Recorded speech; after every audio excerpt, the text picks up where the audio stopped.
Indigo Park is the latest game in the Mascot horror genre that's taking notes from the likes of Poppy Playtime, Garten of Banban, and Bendy and the Ink Machine.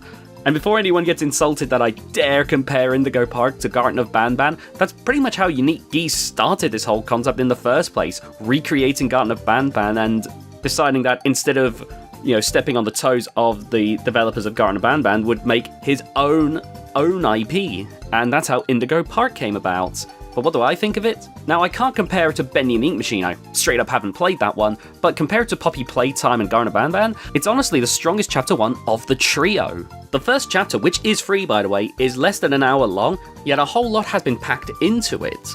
Rambly's interactions with Lloyd, for instance, were really funny, and honestly, Rambly in general just has a lot of personality, coupled with the cute design animated by Jake Neutron, who as always has done another stellar job. Coupled with the voice acting, honestly makes Rambly an immediately likable character, which means that the likely inevitable betrayal in like chapter 3 or 4 is going to be doubly gut-wrenching. Honestly, I'm not as familiar with this genre as some people, but man, am I starting to see some tropes just from these 3 games. Like when you get teased the first time by a monster peering back at you, yeah, that can be kind of scary. Like when I found out Huggy Wuggy was staring at me the entire time, it kind of did spook me, and did have me questioning what was going to happen.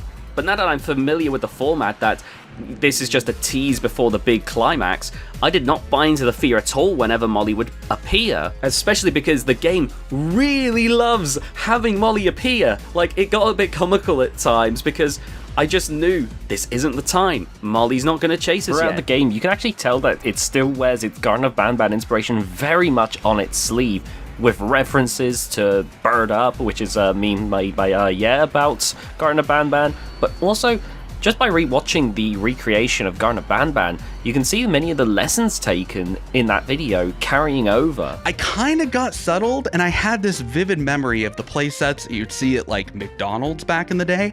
They'd have these big pipes and like you'd have to crawl through them, and honestly they kind of scared me at times. I don't know if I'm like claustrophobic and I just don't know. The Molly chase was really where the game hit its stride. Honestly, the fact that I didn't know for certain which way to go, which led to some critical mistakes leading to me to die a few times to Molly, was honestly really good. It felt like what the Huggy Wuggy chase in Poppy Playtime Chapter 1 should have been. I'm really curious to find out what happens from here on. Overall, do I recommend playing Indigo Park?